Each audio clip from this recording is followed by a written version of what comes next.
Welcome, nerds, once again to your very special episode of the Nerd News. In today's episode, we have all of the non-E3 events going on. We also have tours for days in the music section. We have unsurprising, yet still very welcome updates in the TV section, as well as an Adult Swim favorite getting a finalization for the release of its movie, as well as a heap of rumors that we really must address.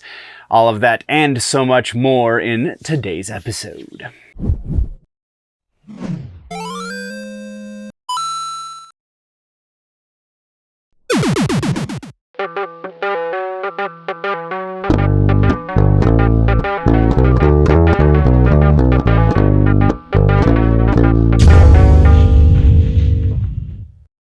So, starting in housekeeping. Nothing super crazy of note, just still writer strike is going on, which means TV and movies section are pretty tiny and minuscule, and therefore full episode for everyone. Hooray! As far as other housekeeping goes on the channel, really not a whole lot. Still behind, but not as far behind as I once was on the That Just Happened show, as well as the Shout Out show. So stay tuned for more episodes of both of those. New ones to be filmed today. And all of that being said, I think that's housekeeping. I think you're sleeping. I think that's keeping everybody up to date on the channel and the things. So let's talk news.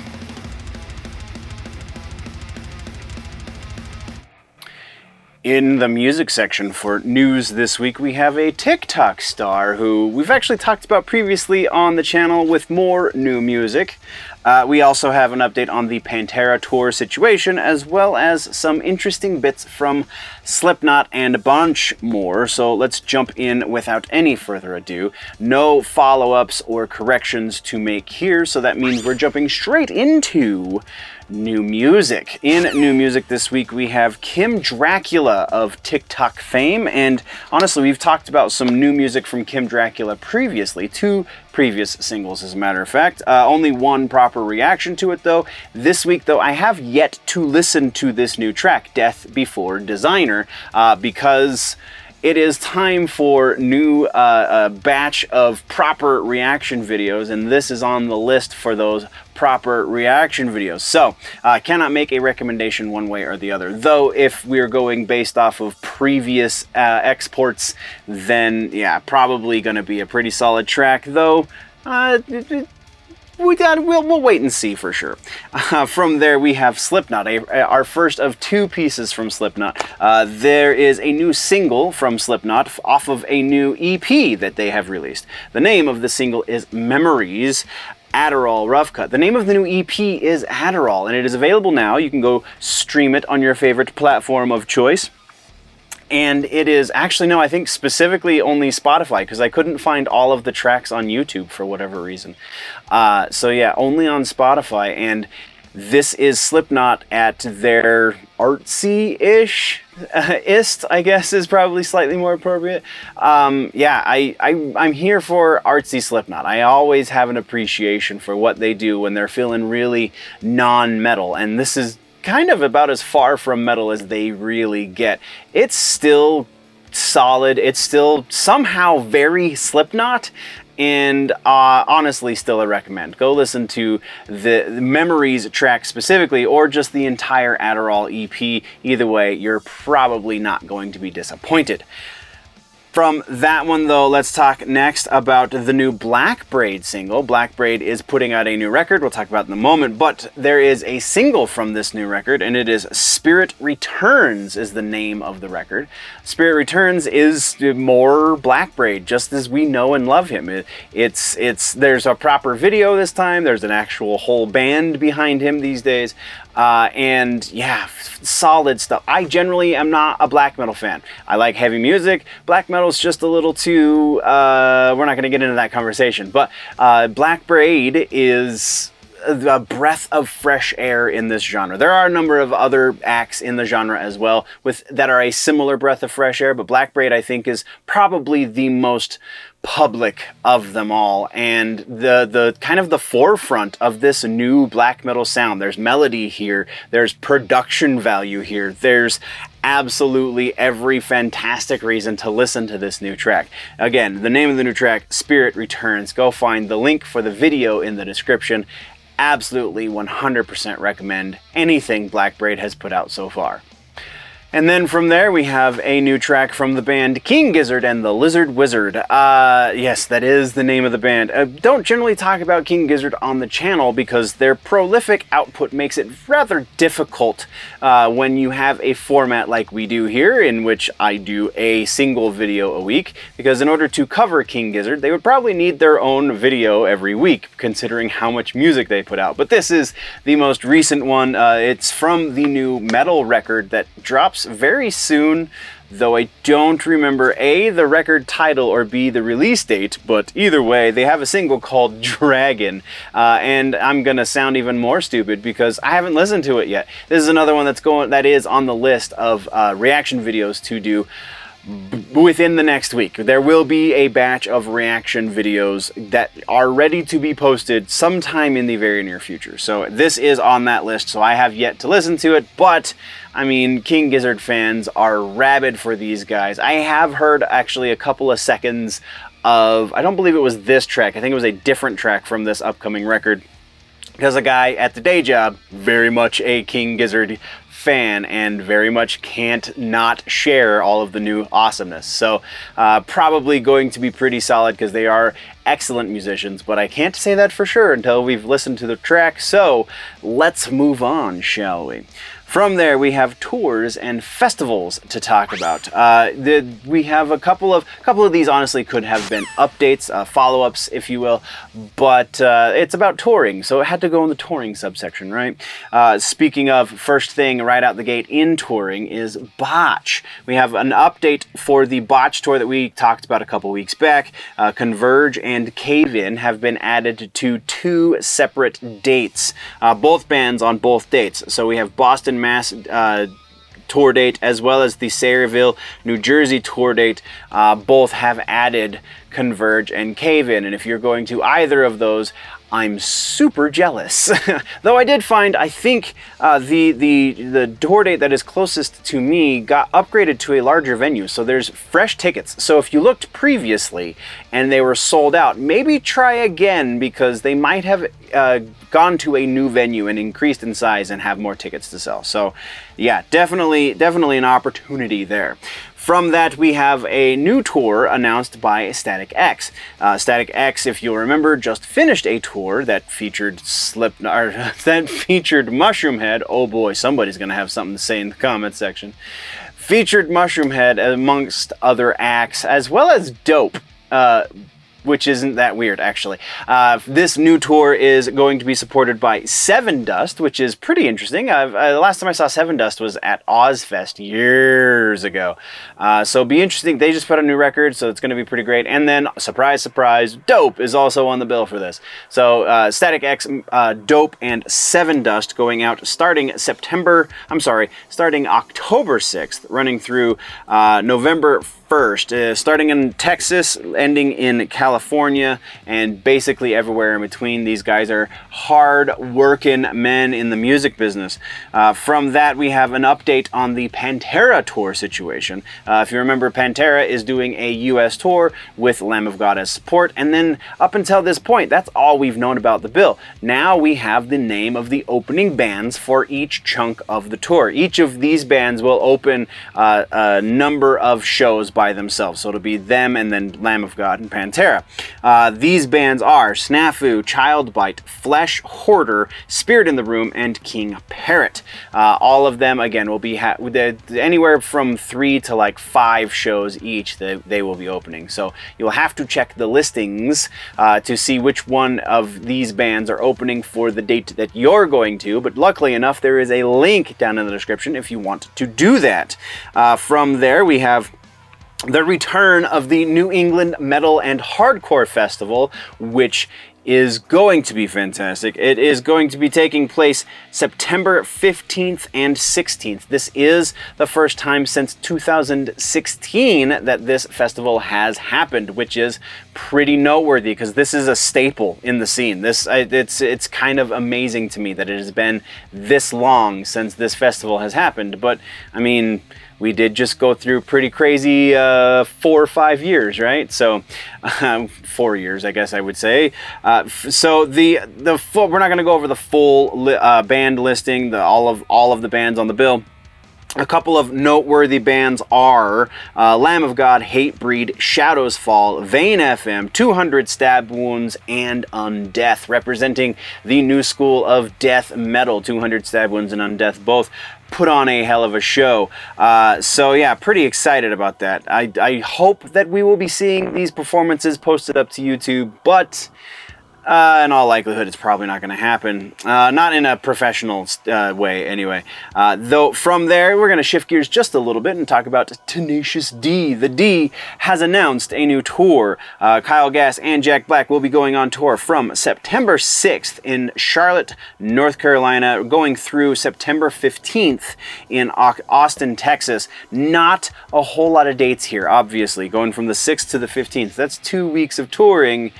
Doesn't leave a whole lot of room for all 50 states, so it is very select dates. You can find tickets and the dates down in the description if you follow the link. From there, our final piece of touring news has to do with the band Ginger. North American off dates from their Disturbed tour. They are currently on tour with Disturbed. On the dates where they have a couple of days off, they are doing a side tour, if you will, on places where they're not going with Disturbed. These dates start September 7th, run through September 7th in Huntsville, Alabama, run through September 25th in Vancouver, British Columbia, up in Canada.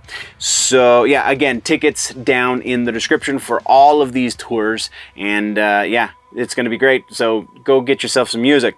From there, we do have a couple of pieces of regular-ass news. We alluded to this one in the intro. Slipknot has another piece of news for us, and that is that Craig the sampler, the spiky head bondage mask, yeah, that guy, has left the band. No official word has been given as to why Craig has left the band, though from everything I've been able to gather and all of the lines I've been able to read between, it would just seem that because Craig is Craig, very possibly he's just done touring. He's done with music. He's sold all the records he feels like he needs to sell, and he's going to retire.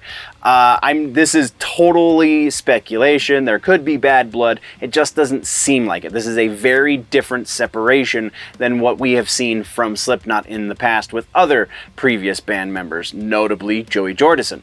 So they have replaced him on their current tour, though they are much like when Jay Weinberg and Tortilla Man and who was V-Man, much like when all of those guys joined the band in the recent past, they are being very tight-lipped as to who it is that has replaced Craig. But Craig has been replaced nonetheless. Also of note, on their current European tour, they are down one member, so they are the 8, as it were, instead of the 9, though I would imagine they're still performing with Sean's mask on stage, because Sean, Clown, had to stay home in order to take care of his wife. This is actually not the first time this has happened. Sean's wife very notably has been going through health issues for some time at this point. So it's just another situation where he had to stay home in order to take care of his family, because he is a family man after all. So can't really blame the guy for it. Hope all stays good and is good, and so on and so forth. From there, we are going to talk very briefly about that new Black Braid record. Wow, that was a mouthful.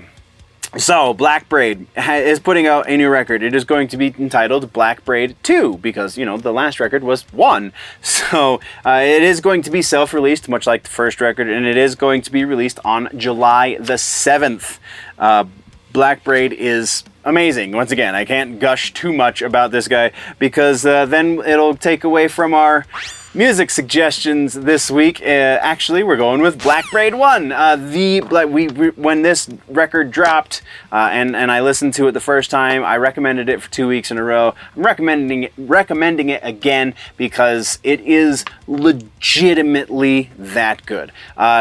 This breaks so many different stereotypes about the genre of black metal that it is just worth a listen for those reasons alone. Even if it's just an anthropological comparison of the genre as a whole to what Black Braid is as a recording artist, then it's worth a listen just for that, because he is so dramatically different from the whole of the genre, but then also still very much part of the whole of the genre. So it's a beautiful thing to see. Melody and production value are welcome in black metal, it would seem, and Black Braid is a shining example of both of them. Go listen to the first record because it will change the way you view black metal.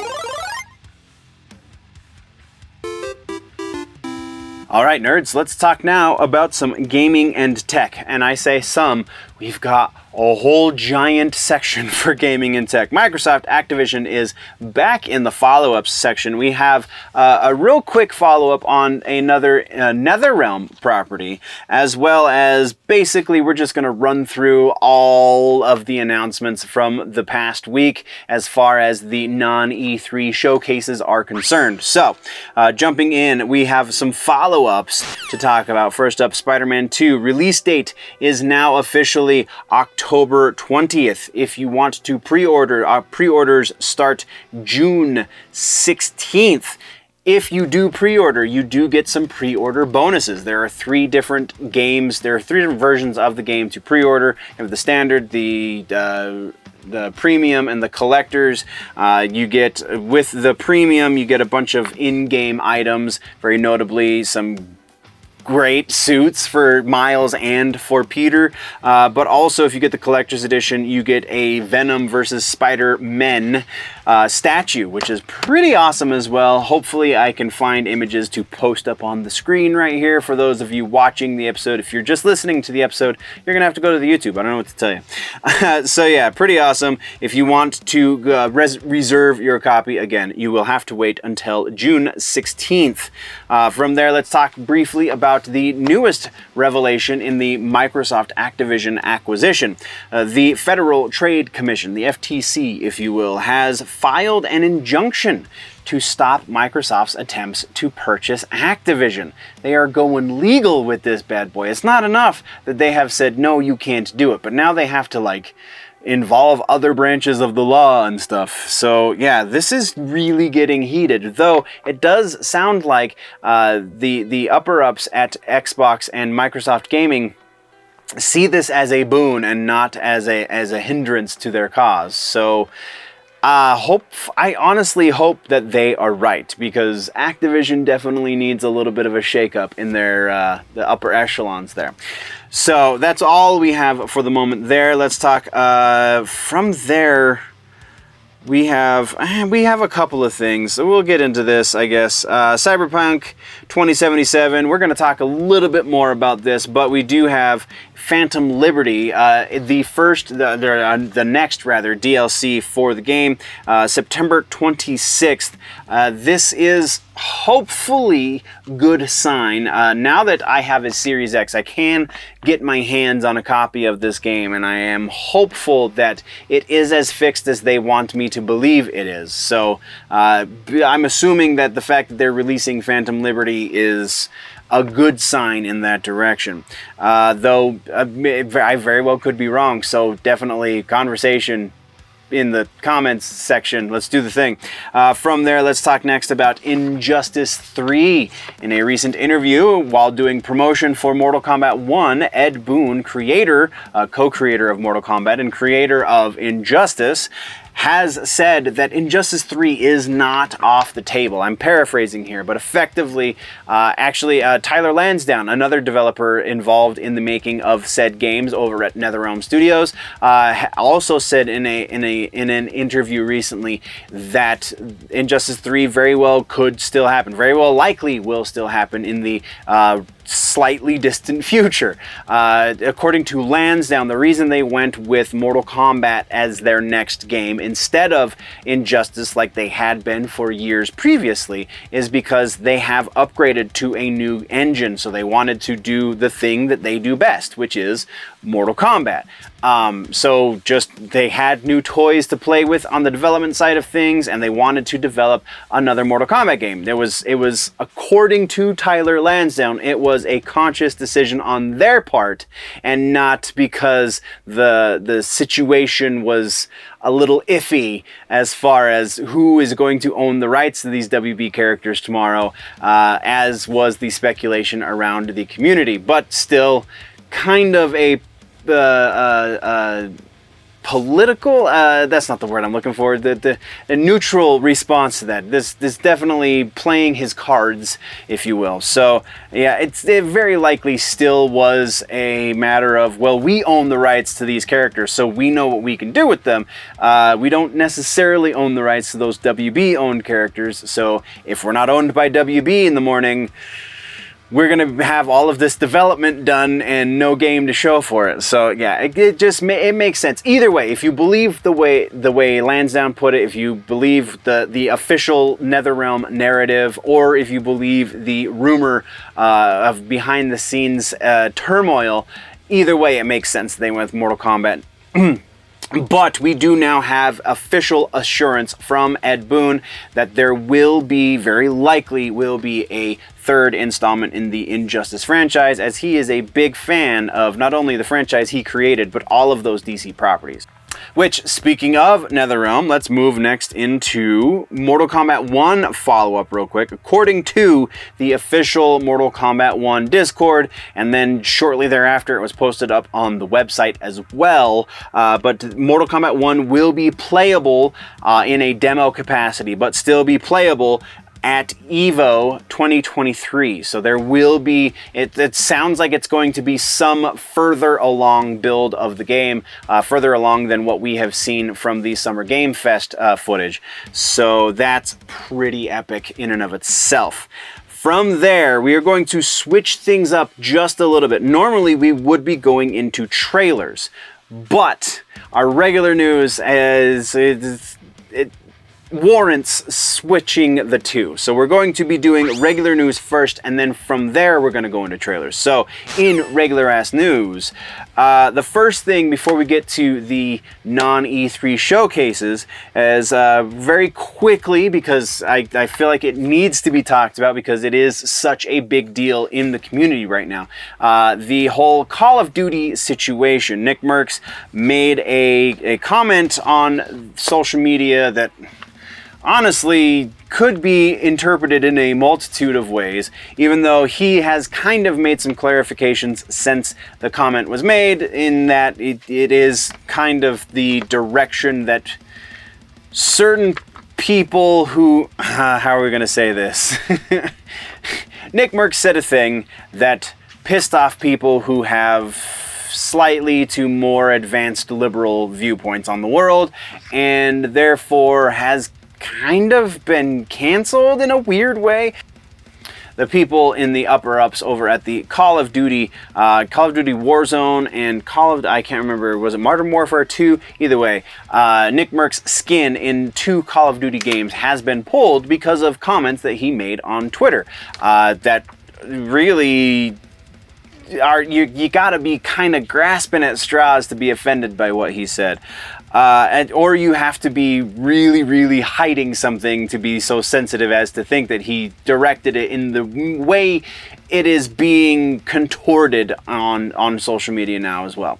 So yeah, it's a thing that happened. So from there, Tim the Tatman has said, well, if Nick Merckx and I are good friends, if his stuff has been pulled down, I stand in solidarity. I actually believe in the same things that Nick Merckx did, and so I think you should be pulling my skin down too. And they did. And now Dr. Disrespect, who is potentially bigger than both Nick Merckx and Tim the Tatman. I honestly haven't looked at the numbers, but I'm pretty sure Dr. Disrespect is slightly larger than the two of them. he has uninstalled his Call of Duty games as well and said he will not continue to play until Call of Duty comes out and apologizes for what they have done, or they reinstate the skins that they have pulled out of the stores. So just a big sticky situation that if virtue signaling weren't a thing, this wouldn't be either. So, all right, so that's the one thing that is not non-E3 related. Let's talk about some game showcases. So what we're going to do right now is we're going to very, very quickly run through all of the announcement pieces that were made at the individual. So we have Summer Game Fest that happened since we spoke last. We have both the Xbox presentations. We have the regular showcase and the extended showcase. We also have Capcom and Ubisoft. There was a PC Gamer one as well, but most of the stuff in the PC Gamer one is covered by everything else in these main four. So we're just going to talk about these guys. Starting things off with the first on the list is the Summer Games Fest. So everything announced at Summer Games Fest. And then when we get to the trailers section, we're going to talk about the ones that are the most notable. So Summer Games Fest, let's do this. Summer Games Fest was Final Fantasy VII Rebirth coming in 2024. Spider-Man 2 gets an October 20th release date. Prince of Persia, Lost Crown coming next year. Mortal Kombat 1 gets gameplay trailer. Fortnite Wilds reveals Transformers crossovers, pretty awesome. Sonic Superstars new 2D classic. Alan Wake 2 gameplay reveal. Like a Dragon Gaiden is coming this November. Star Trek Infinite is announced. John Carpenter's Toxic Commando announced. Sandland, a new addition from Akira Toriyama and Bandai Namco. Pal World is a game like Pokemon but with guns. We have Lord of the Rings Return to Moira coming this fall. Final Fantasy VII Ever Crisis getting closed beta. Banisher's Ghost of New Eden, new action RPG. Baldur's Gate 3 introduces Jason Isaacs as major villain. We have Twisted Metal debut on Peacock. We're going to talk about that in the TV section, July 27th. Marvel Snap getting a new competitive mode. New trailer for Season 4 of Call of Duty Modern Warfare 2. Path of Exile gets a gameplay trailer. Exo Primal is getting a Street Fighter 6 crossover. Lies of P gets a demo and new release date. Netflix shares Witcher Season 3 trailer. Warhammer 40k Space Marines 2 reveals co-op. Nicolas Cage coming to Dead by Daylight. We've actually talked about that one a number of times at this point. Yes, Your Grace sequel is announced. Witchfire comes early access in September. Remnant 2 release date is revealed. Immortals of Avenum gets an extended gameplay clip. Under the Waves gets an August release date. Honkai Star Rail gets a PS5 release window. Black Desert Online expansion gets a new trailer. Lisfanga Time Shift Warrior is the new hack and slash game. Fae Farm gets a release date and PC reveal. Throne and Liberty gets a new trailer. Party Animals gets a new release date. All of that, and that's it. That is everything from the Summer Games Fest. If you are interested in any one of these things in a little bit more detail, then you're going to have to go watch the Summer Games Fest. Except for the Mortal Kombat stuff, basically we've covered everything in there already. So from there we have the Ubisoft Forward. Again, going to try and breeze through this very, very quickly. So here goes nothing. We have Avatar Frontiers of Pandora, release date September 7th. We have The Crew Motorfest, release date September 14th. And a closed beta July 21st and 23rd. Assassin's Creed Nexus VR, play as Ezio, Cassandra, and Connor in VR. Release date this holiday season.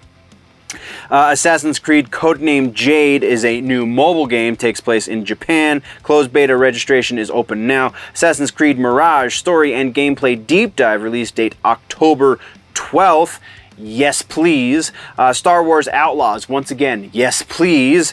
Star Wars Outlaws open world game, story and gameplay reveal trailer, release date sometime next year. Other announcements include Just Dance 2024, release date October 24th. X Defiant open season from July 20, or open session rather, July 21st through 23rd. It will be a free-to-play game. It looks pretty awesome. I don't understand how this man can do an entire presentation on a game game with Sam Fisher on a wall behind him and not acknowledge Sam Fisher on the wall behind him, but there it is.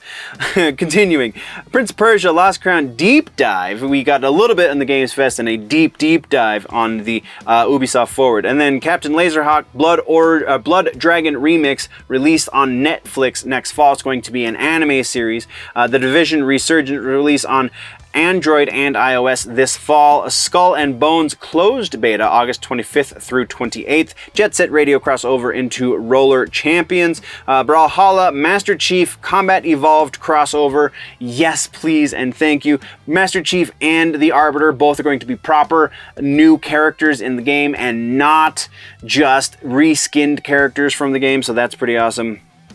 Free trial of Rocksmith Plus on PC, plus a new mobile app. Riders Republic Skateboard add-on release September 26th. Final Mario Rabbids Sparks of Hope DLC with Rayman set to release in 2023 towards the end of the year, so probably in the fall or getting ready for the holidays.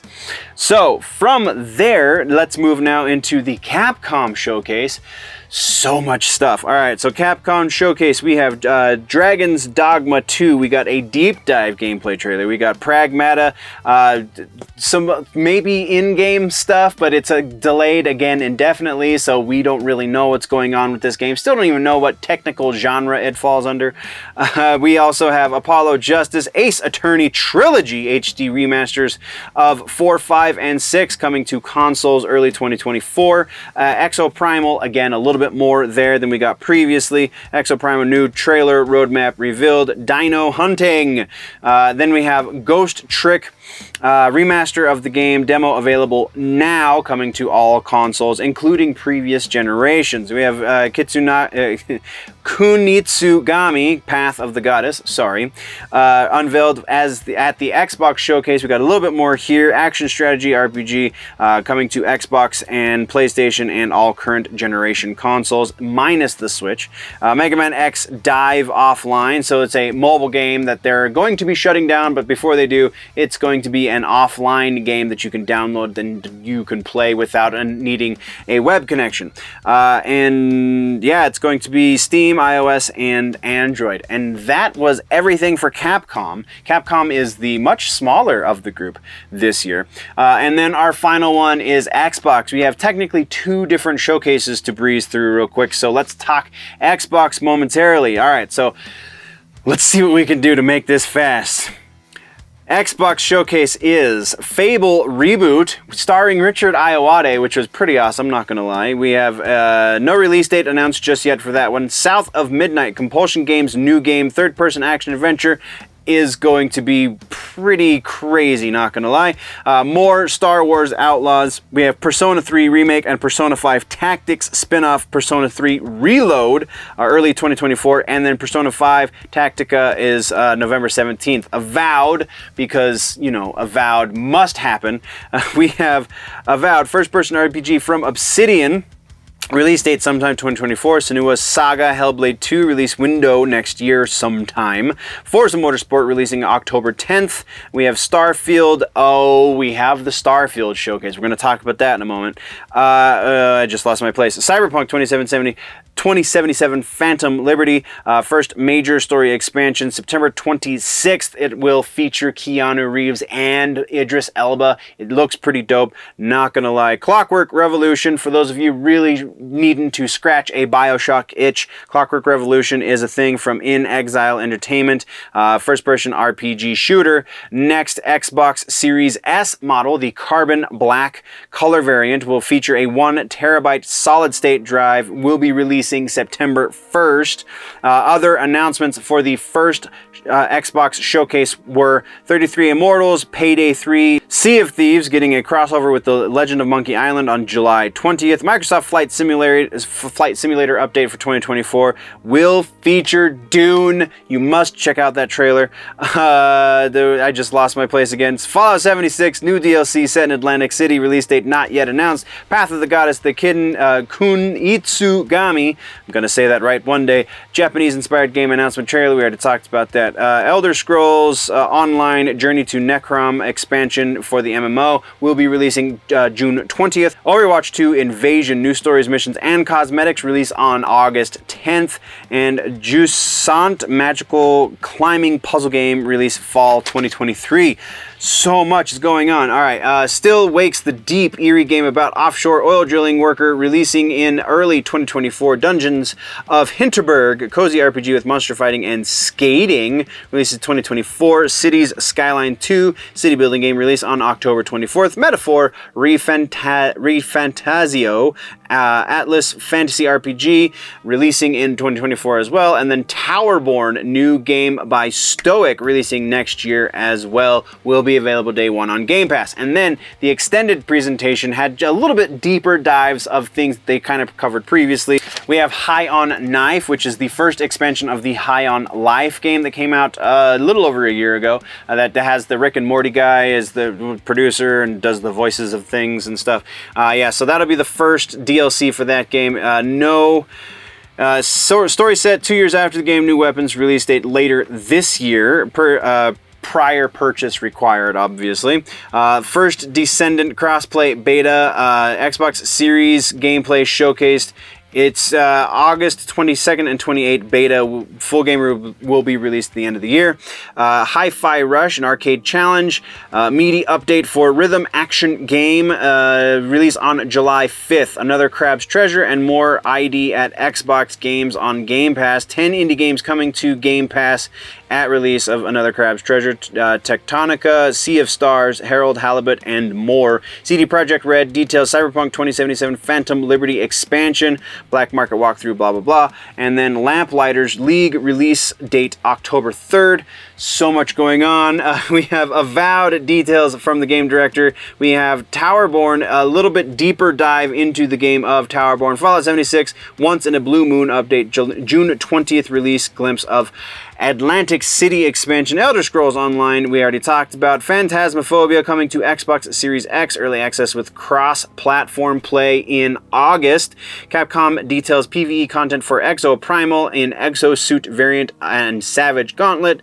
Id at Xbox, acceleration program Sizzle Reel, Drag Her, Stray Gods, Sonzai, Slime Heroes, and more featured.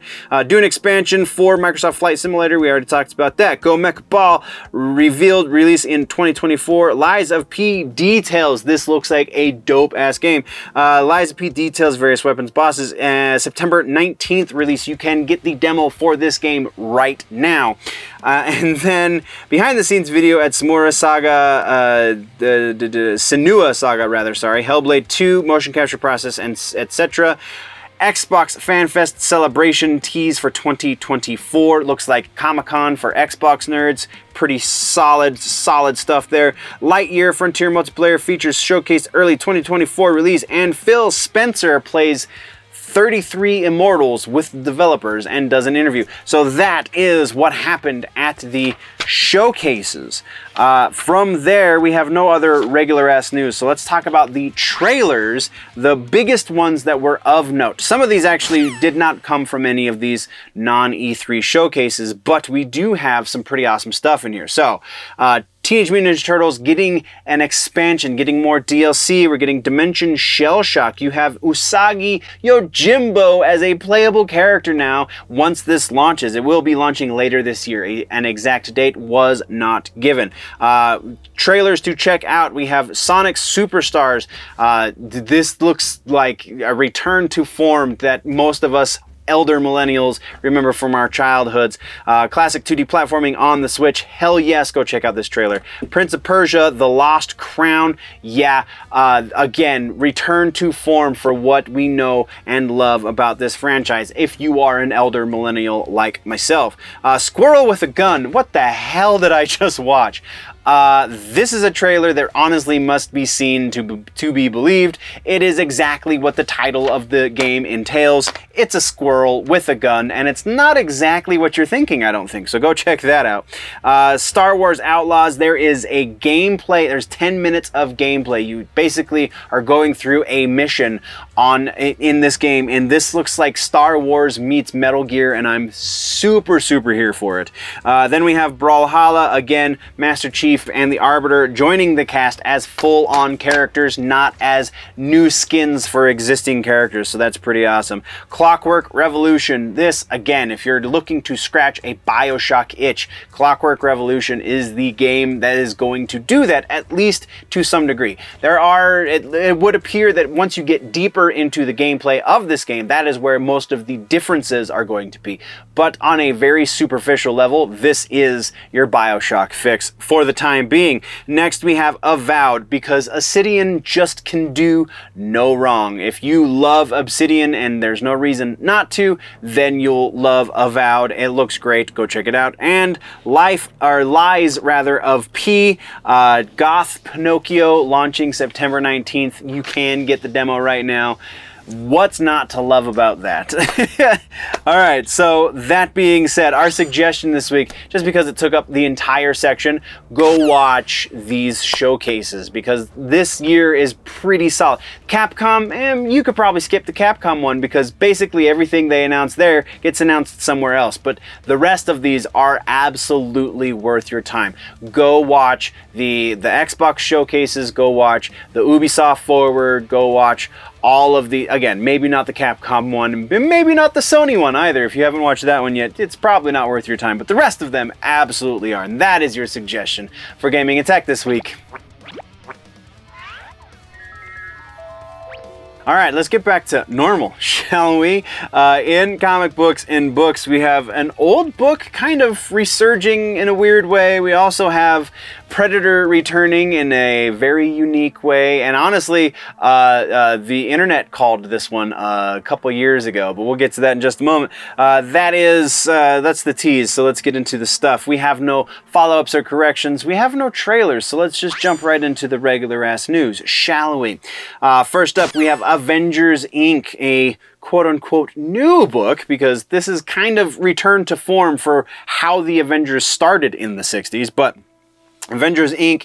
Marvel announced a new noir-inspired series written by Al Ewing and art by Leonard Kirk, set for a September release. It's going to be paying homage, like I said, to the 60s roots of the team, and specifically the role that Janet Van Dyne, aka the Wasp, played in founding the group. So that sounds honestly pretty great, not gonna lie. Next up, the Marvel Ultimate Universe is returning in all of its glory. Jonathan Hickman and Brian Hitch together will be rebooting the Ultimate Universe for Marvel. Jonathan Hickman obviously doing the writing, and then Brian Hitch going to be doing the art. Direct sequel is going to be coming out of the Ultimate Invasion arc that is coming to a close currently in Marvel books. This is the first time since 2015 that there has been a proper Ultimate Universe, so that's pretty great. Then next we have Predator versus Wolverine.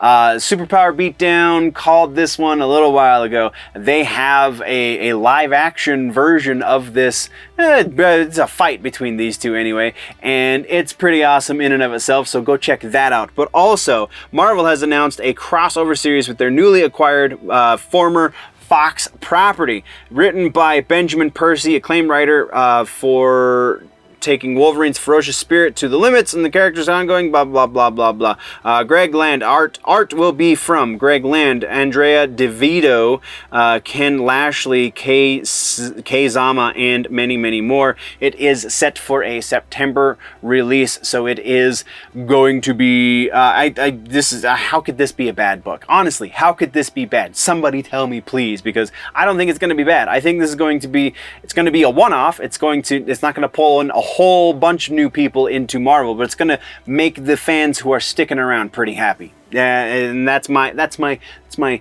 view into the future. From there, we have a suggestion for comic books and books. We have Batman versus Predator. It's going old. It's Batman versus Predator. The first book happened in 92, I believe. No. First book happened in 91.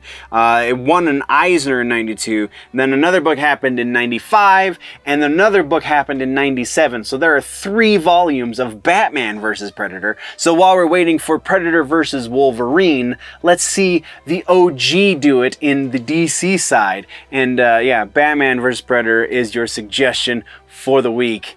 Definitely go read that one. Which brings us now into TV updates.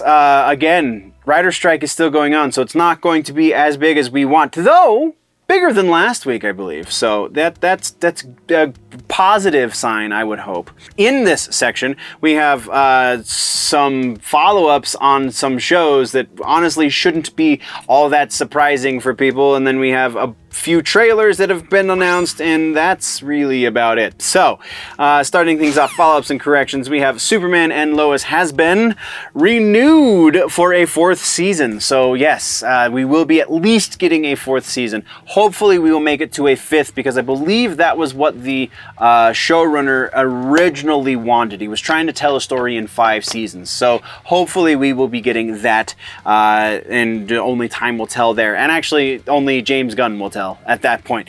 Though our next follow-up has to do with another one that should not be shocking, and that is Gotham Knights on the CW has been canceled after its 1st season.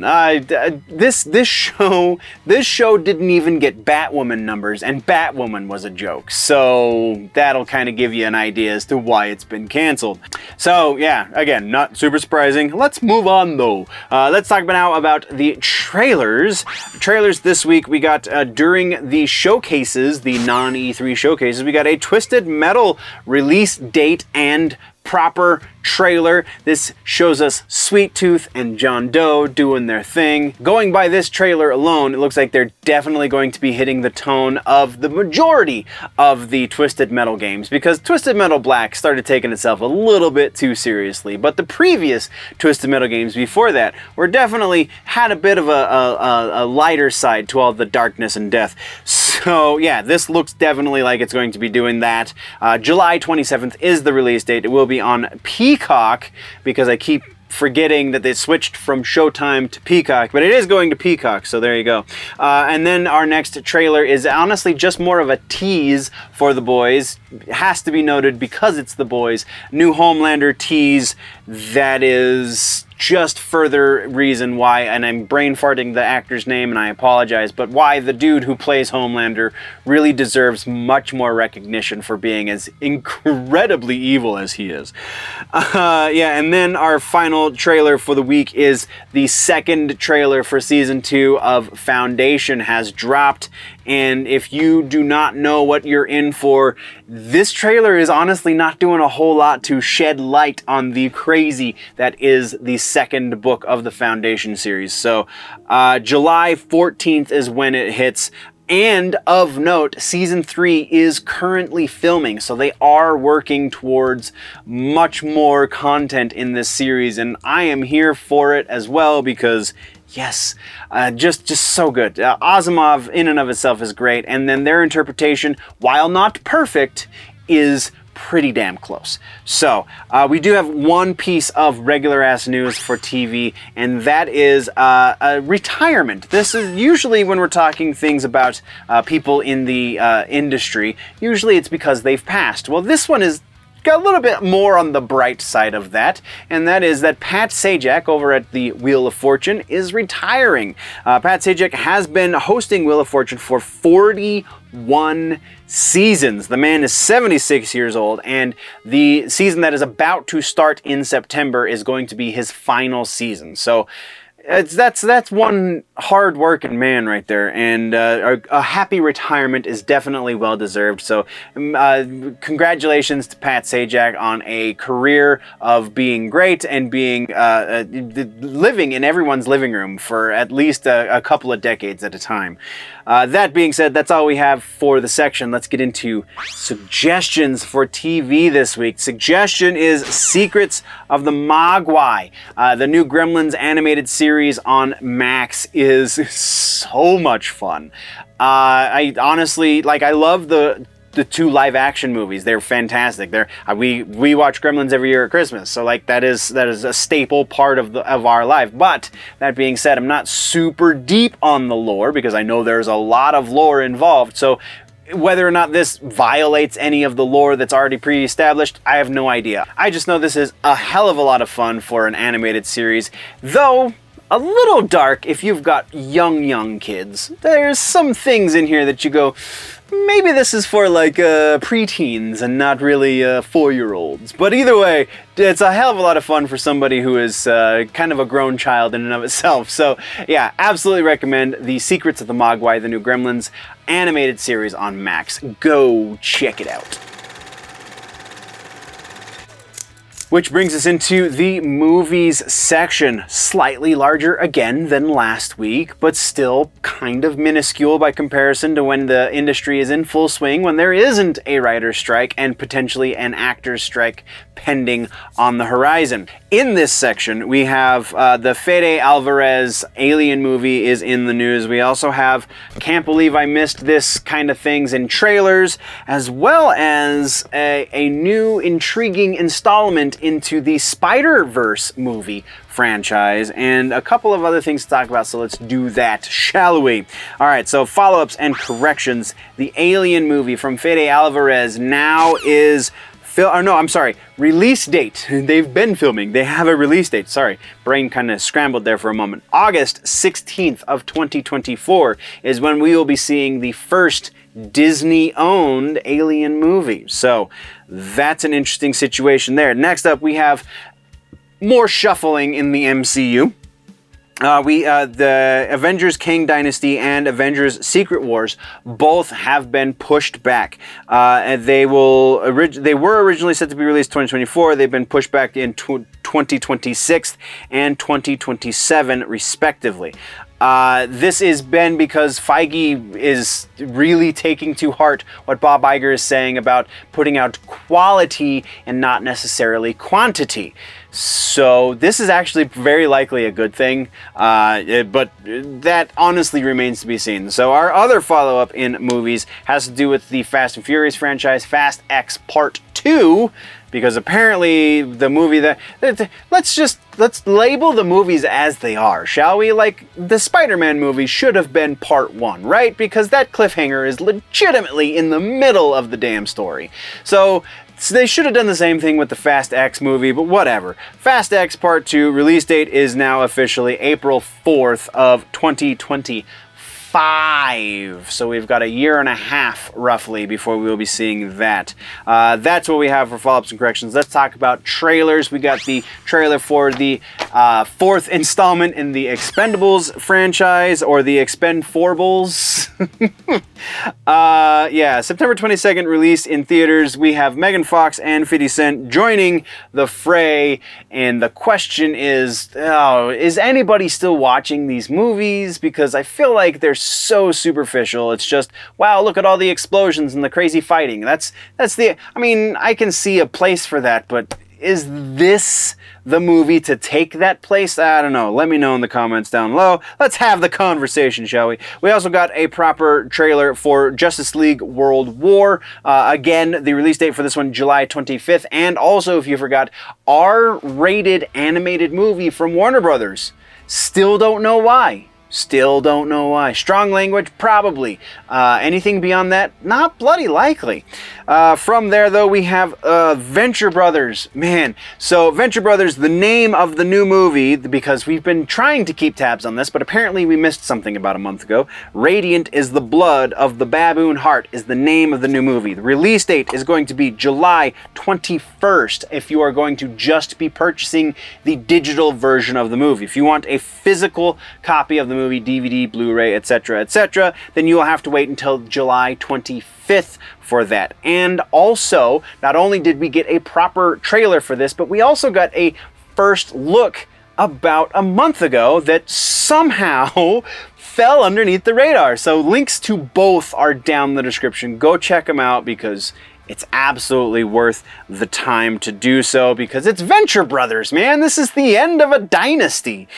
From their Spider-Verse, Spider Within. This is a new short feature, a short film, I guess, in the Spider-Verse universe. And this one is, according to the directors, this is going to be a horror-tinged Spider-Man look. So very intriguing. You kind of get that feeling from this trailer, but the trailer's more of a teaser. It's very interesting. Go check it out.